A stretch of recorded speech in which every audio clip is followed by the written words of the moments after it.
40 ans que les Restos du Cœur comptent sur nous, dans la Somme ou encore dans l'Oise. La collecte est d'ailleurs toujours très importante et nécessaire. Nous sommes ce matin avec Bruno Cauchy. Bonjour Bruno, vous êtes le président des Restos du Cœur de l'Oise.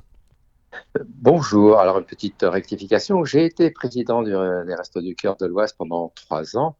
Maintenant, je fais toujours partie du conseil d'administration, plutôt en charge des relations extérieures. Voilà.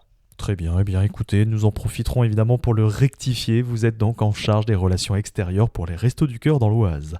Chaque année, le message est le même, c'est les familles qui ont autant faim et froid, mais comment vous vous préparez cette année? Cette année, on continue. Alors, comment on se prépare? C'est un peu compliqué. C'est d'ailleurs de plus en plus compliqué. Depuis 2022, là, on a eu après le Covid, on a eu un certain nombre de crises qui se sont enchaînées et qui ont précipité pas mal de gens vers chez nous, hein. Je crois que c'était entre 23 et 2000, entre 2024 et 2020, non, entre 2022 et 2023, on a eu plus de 20% de familles en plus et 19% de repas distribués en plus. Et tout ça, c'était les déclencheurs, on les connaît, hein, euh, crise géopolitique, crise pétrolière, enfin toutes sortes de crises qui ont précipité ces gens chez nous, plus une inflation très importante sur les produits alimentaires qui font que les gens n'arrivent plus à se nourrir. Nous, dans l'Oise, on est à, on va dire, 1 million, presque 400 000 repas de distribués par an, ce qui est énorme. Euh, alors, on essaye de mobiliser, nous d'abord, des bénévoles, et puis après, il faut mobiliser des ressources. Malheureusement, en ce moment, les ressources, que ce soit les dons alimentaires ou les dons financiers, même s'il y a toujours autant de personnes qui nous aident, les dons diminuent. Les dons diminuent parce que on doit faire face à cette crise. Et nous, ces derniers temps, on a été obligé de réduire un peu la dotation qu'on donnait aux personnes. On n'a pas voulu exclure, mais on a dit, voilà, on a ces possibilités-là de répartition pour en donner un petit peu à tout le monde. Mais par exemple, au lieu de donner 6 repas par semaine en moyenne par personne, bien là, on réduit à 5. On réduit à 5 parce que voilà, on doit faire face à de plus en plus de personnes qui viennent nous solliciter. Les prix alimentaires, eh bien, qui avaient monté de plus de 20%, 20-25% entre 2022 et 2023, peut-être qu'ils ont descendu de 3-4%, mais euh, voilà, la hausse, l'effet de la hausse est toujours là. Donc, on partage ce qu'on a. Voilà. Effectivement, vous partagez ce que vous avez, 1 400 000 repas distribués, ce qui est conséquent effectivement, même si les repas sont en baisse, parce que vous dites de 6 à 5 maintenant, jusqu'à 10 000 personnes en fait parviennent à l'aide des Restos du Cœur, un chiffre effectivement, comme vous l'avez confirmé, est en constante hausse d'année en année. Oui, oui, oui, c'est tout à fait exact, hein. Et on trouve dans les populations qui viennent nous voir, dans les personnes, dans les familles qui viennent nous voir, on trouve de tout. Il y a beaucoup de gens travaillent, mais ils ont ou des petits salaires ou des contrats à temps partiel. Et puis derrière, ils doivent faire face à des charges qui, elles, ne baissent jamais et qui sont incontournables, hein. Voilà, le chauffage, bon, moi je rencontre pas mal de qui ont renoncé à se chauffer, hein. Donc, on peut même les allument.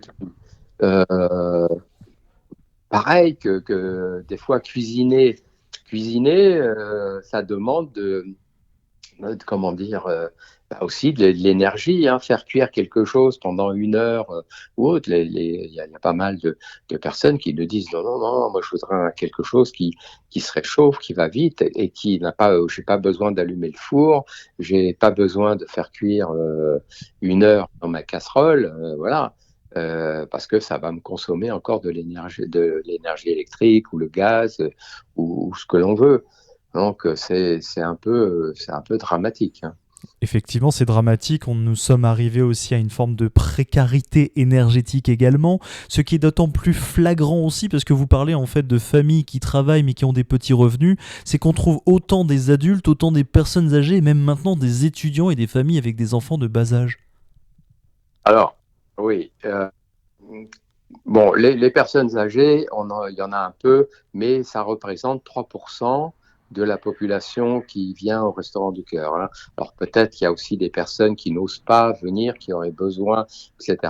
Là, c'est autre chose. Moi, je dis toujours, que ce soit des personnes âgées, des jeunes ou autres, qui subissent les crises, eh bien, il ne faut pas avoir honte de demander de l'aide parce que je leur dis, vous n'êtes pas responsable de cette situation. Vous la subissez et nous, on peut vous donner un coup de main pour y faire face. Ça, c'est une chose. Après, sur la répartition des populations, alors je vois, on a énormément de familles monoparentales. C'est à peu près 25% des familles.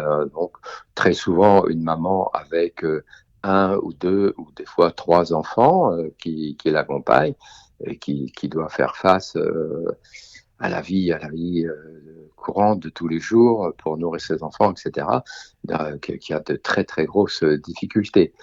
Et souvent, ce sont aussi elles-mêmes des personnes relativement jeunes. Faut savoir que au Resto du Cœur, si je regarde un peu les tranches d'âge, c'est presque 40 à 45% des personnes que l'on aide qui ont moins de 25 ans. Donc, on va dire, aller entre 0 et 25 ans. Donc, c'est des enfants, c'est pas des personnes isolées, hein, c'est des enfants bien souvent qui sont dans les familles, mais voilà, ils sont tout jeunes, ils ont 7, 8 ans, 10 ans, 12 ans, et ils sont confrontés à la pauvreté et à la dureté de la vie. Donc on essaye de les aider au mieux. Pardon, excusez-moi. Effectivement, vous faites en sorte de les aider. Donc, je le rappelle à nos auditeurs sur Happiness, vous êtes Bruno Cauchy, donc le responsable chargé aux relations extérieures pour les Restos du Cœur dans l'Oise. Effectivement, vous dites tout à l'heure effectivement que ce n'est pas évidemment eux on va dire la conséquence de la crise, bien au contraire. Vous rappelez aussi que chaque personne ne doit pas avoir honte de venir frapper à vos portes. Au contraire, l'accueil en fait des Restos du Cœur dans tout le département de l'Oise, il est chaleureux, humain et fraternel. Ah oui, complètement, hein. Et puis, on va quand même au-delà de l'aide alimentaire, parce que l'aide alimentaire, c'est vraiment l'aide d'urgence. Mais au-delà de ça, on aide de différentes façons les personnes. On s'aperçoit souvent que il y a un certain nombre de familles qui n'ont pas leurs droits.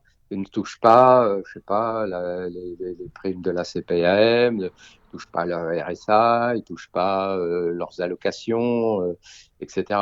Donc, quand on s'en aperçoit, et bien sûr avec leur accord, on les aide à recouvrer ces droits auprès de la CAF, auprès de la CPAM ou auprès d'autres organismes. Ça, c'est assez important. Et on les aide aussi, à la mesure de nos moyens, aussi à trouver de l'emploi. Donc, on les aide à faire des CV, on récupère des offres d'emploi, on leur propose, on organise des contacts avec éventuellement les boîtes d'intérim. Et l'année dernière, on a pu, on va me dire, c'est pas beaucoup, mais on a pu, comment dire, trouver du travail pour 53 personnes. Alors 53 personnes, bah, c'est ça pour nous, c'est 53 familles. Donc c'est la goutte d'eau. Sur les 4500 familles que l'on a, il y en a, bah, voilà, 53, il y en a 1% qui va peut-être pouvoir commencer à sortir la tête de l'eau. Donc ça nous tient à cœur aussi, pas que l'aide alimentaire. Oui, parce qu'à l'échelle du poids des années, si je peux me permettre, puisque ça fait 40 ans maintenant que ça dure les Restos du Cœur, à la fois sur le plan national, mais aussi sur le plan départemental, vous avez à cœur aussi d'être présent donc pour ces familles, pour l'emploi, pour l'alimentaire, mais aussi pour le côté écoute et parole. D'ailleurs, je pense aussi à vos nombreux bénévoles hein, qui donnent de leur temps. Ils sont encore très nombreux dans l'Oise à donner de leur temps pour les Restaurants du Cœur. Oui, oui, tout à fait. Alors, les bénévoles, après, on a eu un gros creux, toujours pareil, après la phase Covid. Là, on est remonté, on est, je crois, 714 bénévoles, le dernier chiffre que j'ai en tête, donc un peu plus de 700 pour répartis dans tout l'Oise. On a 24 centres de distribution, on a un camion du cœur à Compiègne, on a un entrepôt aussi, des chauffeurs. Enfin, c'est toute une logistique très importante. Et puis, bien sûr, on a les bénévoles qui sont en contact direct avec les personnes accueillies, qui sont effectivement à l'écoute et qui font tout leur possible pour leur venir en aide. Alors, sur les bénévoles, il y a des endroits où on en a beaucoup et puis d'autres, pas vraiment. Donc, en ruralité, c'est un peu plus compliqué. On ne peut pas les déplacer malheureusement. Euh, et on a aussi du mal à trouver des bénévoles qui veulent prendre, on va dire, entre guillemets, un peu de responsabilité. Donc, dans l'organisation, dans la gestion, dans le management, parce que bon, c'est des grosses équipes et il faut organiser. Donc voilà, on fait toujours un appel aux bénévoles et des bénévoles qui veulent s'engager. Bon, celui qui veut donner 1 heure, 2 heures, une après-midi, c'est très bien. Et après, on a plein de missions à leur confier s'ils sont intéressés. Et il y a des formations. Et s'ils veulent aller un peu plus loin, est-ce qu'ils peuvent prendre 1 journée ou 2 journées par semaine en prenant, je sais pas, le réapprovisionnement des stocks, en prenant l'hygiène et la sécurité alimentaire, c'est quelque chose qui nous tient à cœur aussi. Enfin, des segments de mission comme ça qui nous permettent de fonctionner le mieux possible, le plus économiquement possible et avec le plus de sécurité et de sûreté alimentaire et de façon à gérer au mieux tout ce qui peut nous être confié comme moyen. L'appel est lancé. Bruno Cauchy, je le rappelle effectivement, vous êtes donc chargé des relations extérieures pour les Restos du Cœur dans l'Oise.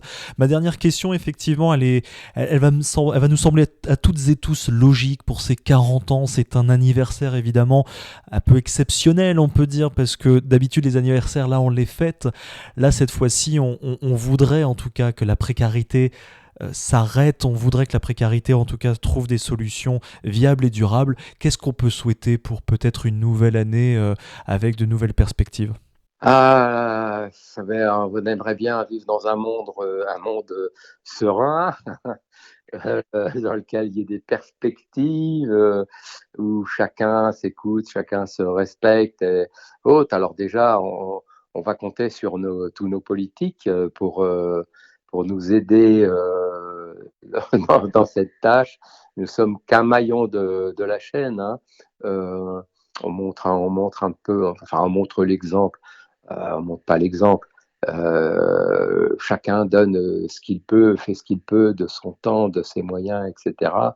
Euh, un monde meilleur, mais je sais pas trop quoi dire en ces temps un peu troubles. C'est le moins qu'on puisse dire. Il faudrait bien que ça se calme et que chacun trouve sa place. On va espérer, Bruno Cauchy, effectivement un monde meilleur, comme vous venez de le dire sur l'antenne d'Happiness. Merci beaucoup en tout cas de votre disponibilité. Donc n'oubliez pas les amis, les Restos du Cœur, c'est évidemment de la collecte hein, dans plusieurs supermarchés, mais c'est aussi dans tous ces centres vraiment répartis dans tout le département de l'Oise. Une qualité d'écoute, de parole vraiment au-delà de l'aide alimentaire. Il y a des personnes qui nous écoutent, donc n'hésitez pas à en bénéficier quand évidemment le besoin s'en ressent le plus. Bruno Cauchy, merci encore. Avec plaisir.